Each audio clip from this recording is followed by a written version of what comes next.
त्रुटि के लिए जगह। किसी भी योजना का सबसे बड़ा भाग तब के लिए योजना बनाना है जब आपकी योजना काम न करे। अच्छे फाइनेंशियल बिहेवियर के कुछ सर्वश्रेष्ठ उदाहरण एक अनबिलीवेबल स्थान पर देखे जा सकते हैं, लॉस वेगस के कसीनो में। हां, सब खिलाड़ियों के बीच नहीं, लेकिन कुछ ब्लैक जैक खिलाड़ियों का एक छोटा सा समूह जो कार्ड गिनने का अभ्यास करते हैं, साधारण लोगों की संपत्ति के मैनेजमेंट के बारे में कुछ असाधारण रूप से महत्वपूर्ण बात सिखा सकते हैं। एरर के स्थान का महत्व।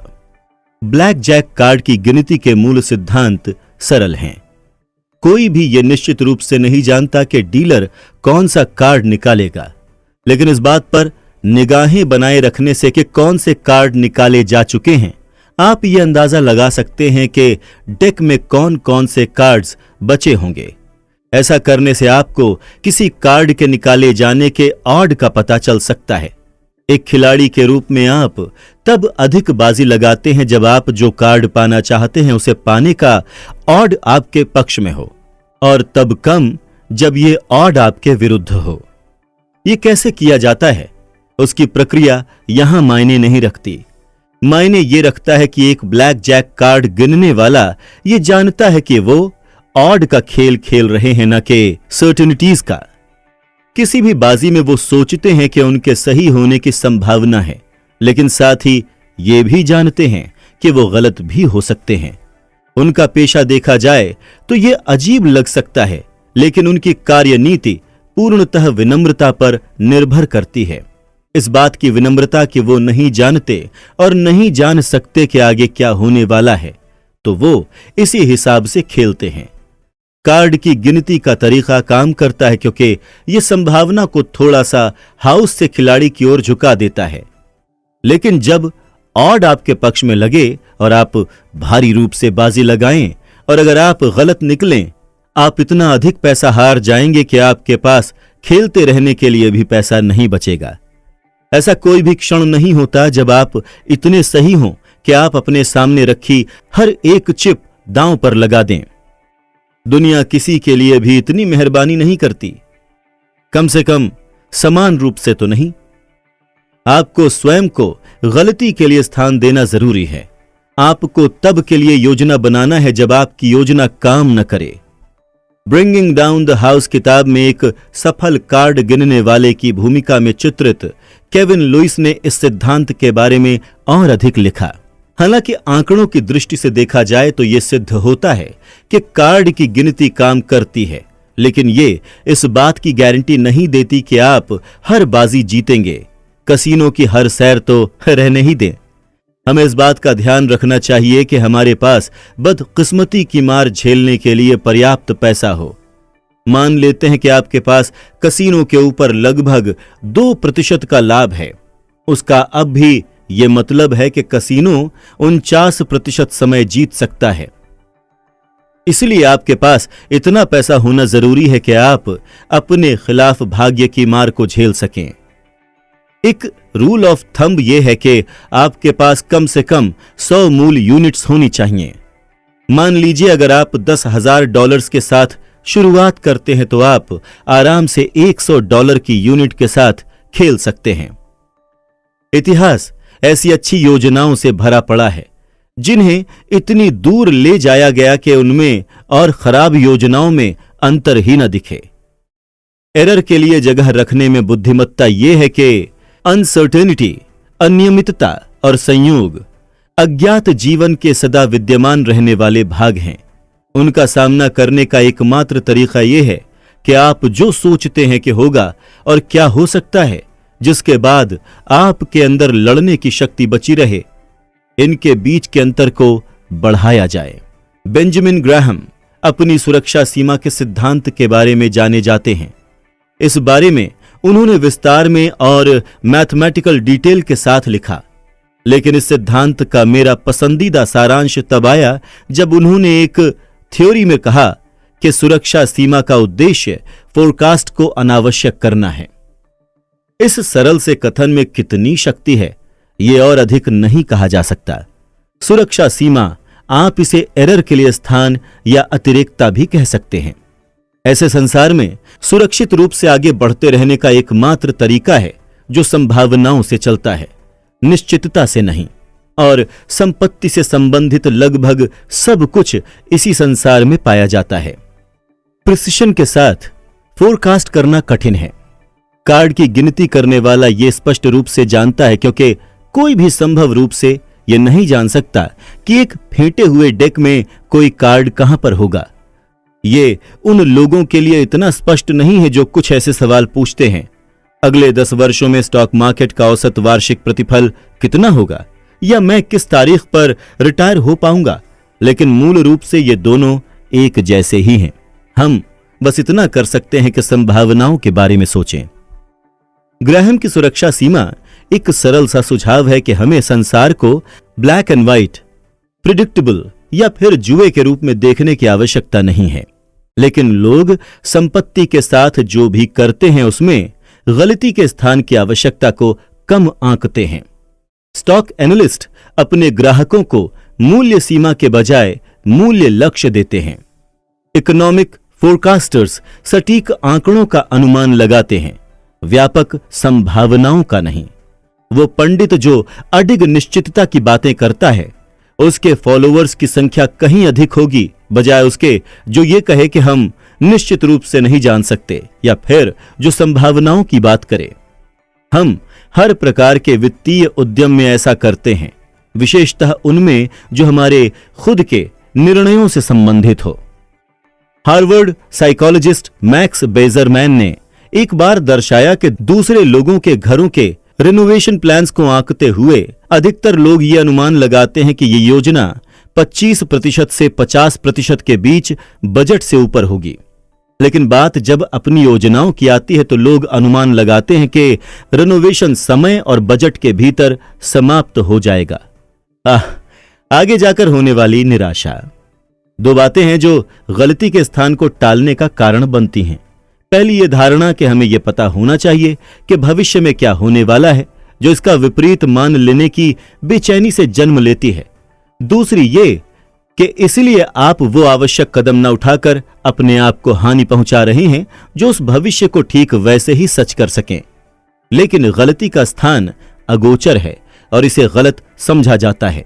इसे अक्सर एक रूढ़िवादी बचाव के रूप में देखा जाता है, जिसे वो लोग इस्तेमाल करते हैं जो अधिक जोखिम नहीं उठाना चाहते या अपने विचारों पर विश्वास नहीं रखते। लेकिन जब इसे उचित रूप से इस्तेमाल किया जाए तो ये इसका ठीक विपरीत होता है। गलती के लिए स्थान आपको विभिन्न परिणामों को सहन करने की क्षमता देता है और सहन शक्ति आपको इतने लंबे समय तक टिके रहने देती है कि किसी कम संभावना के परिणाम से लाभ उठाने की संभाव्यता आपके पक्ष में हो सके। अधिक बड़े लाभ कभी कभार होते हैं, या तो इसलिए कि वो अक्सर नहीं हुआ करते या फिर इसलिए कि उन्हें संयोजित होने में समय लगता है। इसीलिए वो व्यक्ति जिसकी कार्यनीति के एक भाग नकद में एरर के लिए पर्याप्त स्थान है ताकि वो अन्य स्टॉक में कठिनाई झेल सके, वो उस व्यक्ति से बेहतर है जो गलत होने पर पूरी तरह से बर्बाद हो जाए और खेल खत्म हो। बिल गेट्स ने इस बात को बहुत ही अच्छी तरह से समझा था।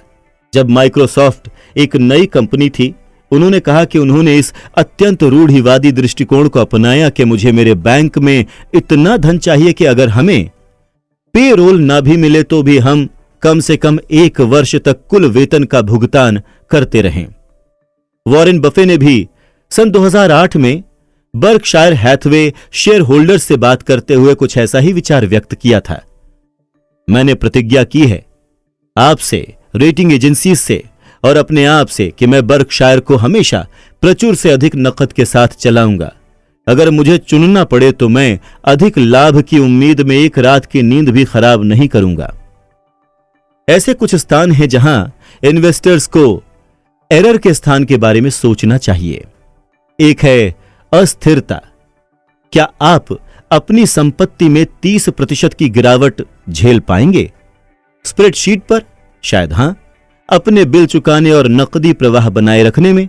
लेकिन मानसिक रूप से 30% की गिरावट आपके जहन पर क्या प्रभाव डाल सकती है, इसे कम आंकना आसान है। सबसे बड़ा अवसर सामने आते ही आपका आत्मविश्वास नीचे गिर सकता है। आप या आपके जीवन साथी सोच सकते हैं कि अब किसी नई योजना या फिर नए करियर का समय है। मैं ऐसे कई इन्वेस्टर्स को जानता हूं जिन्होंने घाटा झेलने के बाद हार मान ली, क्योंकि वो थक चुके थे, शारीरिक रूप से थक चुके थे। स्प्रेडशीट्स आपको यह जरूर बता सकती हैं कि आंकड़े कब काम करेंगे और कब नहीं, लेकिन वो आपको यह नहीं बता सकती कि जब आप रात में अपने बच्चों को सुलाते समय यह सोच रहे हो कि अगर आपके द्वारा लिए गए फाइनेंशियल डिसीजंस गलत निकले जो उनके भविष्य को नुकसान पहुंचा सकते हैं, तो आप कैसा महसूस करेंगे। आप तकनीकी तौर पर क्या सहन कर सकते हैं और भावनात्मक तौर पर क्या संभव है, इसके बीच का अंतर रूम फॉर एरर का एक अनदेखा वर्जन है। दूसरा है रिटायरमेंट के लिए बचत। हम इतिहास की ओर देखकर जान सकते हैं। उदाहरण के लिए यूएस स्टॉक मार्केट ने 1870 से इन्फ्लेशन के बाद 6.8% का औसत वार्षिक प्रतिफल दिया है।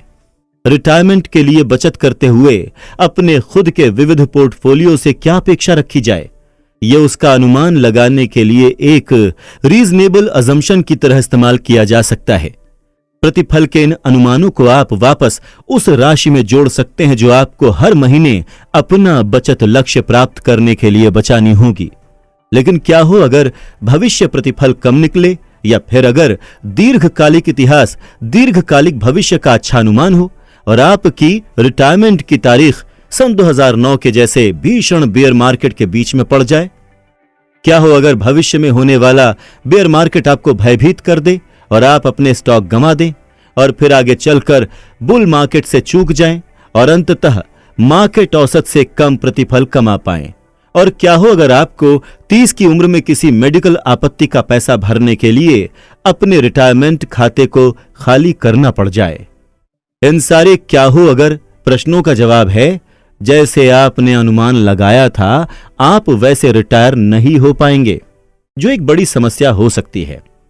समाधान सरल है। अपने भविष्य के प्रतिफल का हिसाब करते हुए रूम फॉर एरर के लिए स्थान रखें। ये विज्ञान से अधिक कला है। अपने खुद के निवेश के लिए, जिसके बारे में मैं विस्तार से 20वें चैप्टर में बात करूंगा। मेरा अनुमान है कि वो भविष्य प्रतिफल जो मैं अपने जीवन काल में कमाऊंगा वो ऐतिहासिक औसत की तुलना में 1/3 कम होगा। इसीलिए मैं उससे अधिक बचाता हूं, जितना मैं ये मानकर बचाता हूं कि भविष्य अतीत की तरह होगा। ये मेरी सुरक्षा सीमा है। भविष्य अतीत के मुकाबले 1/3 कम से कहीं अधिक खराब हो सकता है, लेकिन कोई भी सुरक्षा सीमा 100% गारंटी नहीं देती। मैं रात में चैन से सो सकूं, इसके लिए 1/3 का बफर पर्याप्त है। और अगर भविष्य अतीत के जैसा निकला तो यह मेरे लिए एक सुखद आश्चर्य होगा। चार्ली मुंगेर कहते हैं, परम सुख प्राप्त करने का सबसे अच्छा तरीका यह है कि लक्ष्य छोटा रखा जाए। अद्भुत। रूम फॉर एरर का एक और महत्वपूर्ण संबंधी जोखिम उठाते समय आशावाद पूर्वाग्रह है। रशियन रूलेट को आंकड़ों की दृष्टि से काम करना चाहिए। सलक्षण हितकारी संयोगानुपात से लगाव, जब नकारात्मक पहलू किसी भी हाल में स्वीकार्य न हो। नासिम तालिब कहते हैं, आप जोखिम को पसंद करने वाले हो सकते हैं और विनाश से पूर्णतः प्रतिकूल भी, और वास्तव में आपको होना भी चाहिए। बात यह है कि आगे बढ़ने के लिए आपको जोखिम उठाना पड़ता है, लेकिन ऐसा कोई भी जोखिम जो आपको बर्बाद कर दे वो लेने लायक नहीं है। रशियन रूलेट खेलते हुए ऑड्स आपके पक्ष में होता है, लेकिन नकारात्मक पहलू का जोखिम सकारात्मक संभाव्यता के योग्य नहीं है। ऐसी कोई सुरक्षा सीमा नहीं है जो जोखिम की भरपाई कर सके। संपत्ति के साथ भी ऐसा ही होता है। अनेकों लाभप्रद चीजों का संयोगानुपात आपके पक्ष में होता है। अधिकतर वर्षों में रियल एस्टेट के दाम ऊपर जाते हैं और अधिकतर वर्षों के दौरान आपको हर सप्ताह वेतन भी मिलता है। लेकिन अगर किसी बात के 95% सही होने की संभावना है, 5% गलत होने की संभावना का मतलब है कि आप नकारात्मक पहलू को जीवन में कभी न कभी अवश्य ही अनुभव करेंगे। और अगर नकारात्मक पहलू का मूल्य विनाश है, बाकी 95% का सकारात्मक परिणाम इस जोखिम के योग्य नहीं है, चाहे फिर वो कितना भी आकर्षक लगे। लेवरेज यहां पर दोषी है। लेवरेज यानी अपनी संपत्ति को आगे ले जाने के लिए कर्ज लेना नित्य जोखिम को विनाशकारी बना देता है। खतरा यह है कि कई बार रेशनल ऑप्टिमिज्म अपनी आड़ में विनाश की संभावना को छुपाए रहता है। फलतः हम जोखिम को बाकायदा कम आंकते हैं। आवास मूल्य में पिछले दशक में 30% की गिरावट आई। कुछ कंपनियां डेट का भुगतान नहीं कर पाईं। यह पूंजीवाद है। ऐसा होता है, लेकिन जिनके पास लेवरेज था उन्हें दोहरा विनाश झेलना पड़ा। वो न सिर्फ दिवालिया हुए बल्कि बर्बाद होने के कारण ने वापस उठ खड़े होने और सही अवसर का लाभ उठाने की हर संभावना को मिटा दिया। एक ऐसा होम ओनर जो सन 2009 में पूरी तरह बर्बाद हो गया, उसके सन 2010 की कम मॉर्टगेज रेट का लाभ उठाने की कोई संभावना ही नहीं थी। लेमन भ्राता सन 2009 के सस्ते डेट में निवेश कर ही नहीं सकते थे। उनका काम तमाम हो चुका था। इसे समझने के लिए मैं अपनी खुद की संपत्ति को डंबल के रूप में देखता हूं। एक भाग के साथ मैं जोखिम उठाता हूं और दूसरे के बारे में मैं भयभीत रहता हूं। यह संगत नहीं है, लेकिन साइकोलॉजी ऑफ मनी आपको यह मानने के लिए तत्पर करेगा, यह है। मैं सिर्फ इस बात को निश्चित करना चाहता हूं कि मैं अपनी जोखिम की अदायगी देखने तक बना रहूं। सफल होने के लिए आपको टिके रहना जरूरी है। मैं वो बात फिर से दोहराना चाहूंगा जो इस किताब से पहले भी कही जा चुकी है। आप जो करना चाहें, जब करना चाहें, जब तक करना चाहें, इसकी क्षमता अनंत रूप से निवेश पर प्रतिफल प्रदान करती है।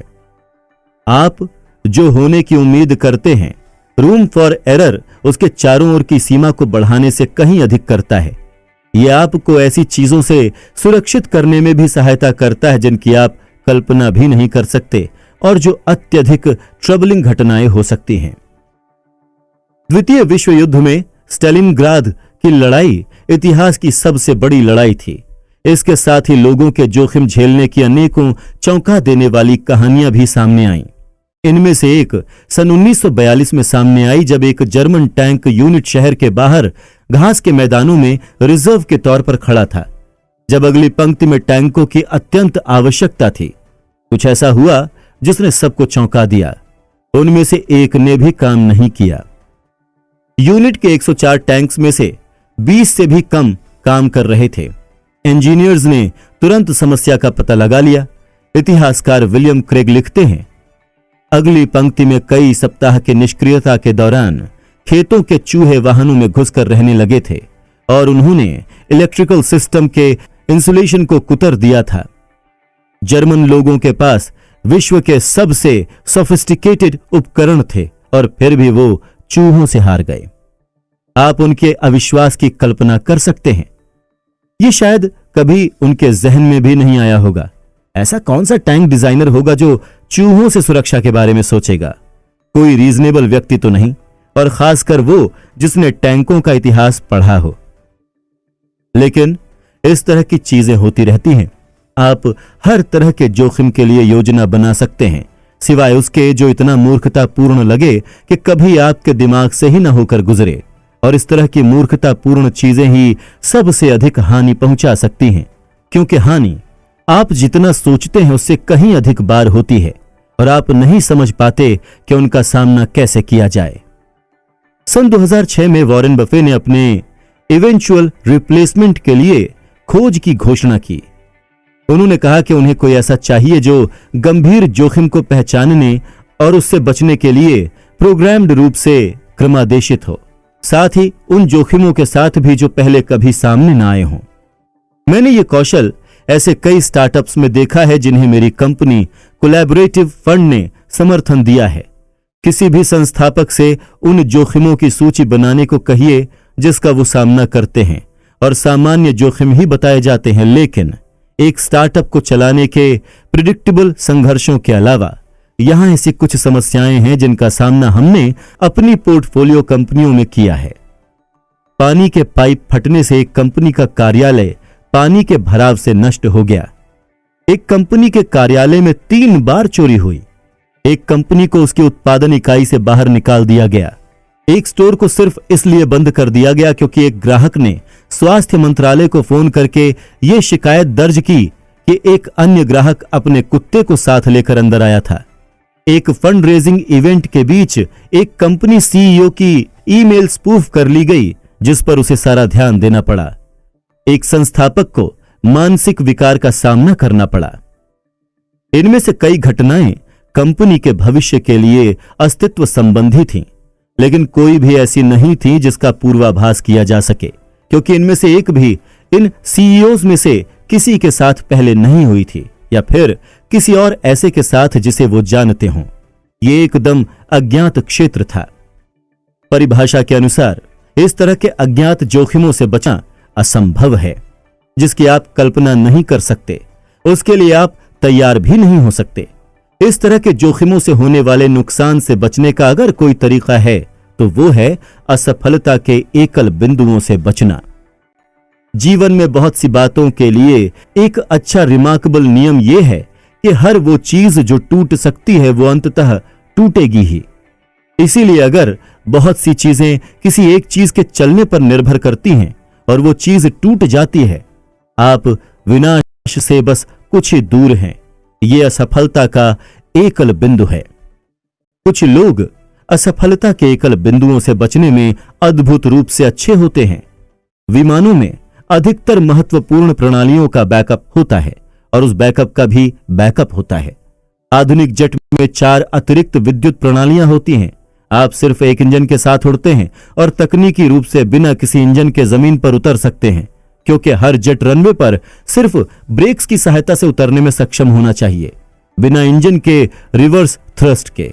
इसी प्रकार सस्पेंशन ब्रिज बहुत से केबल खोने के बाद भी बिना गिरे टिके रह सकते हैं।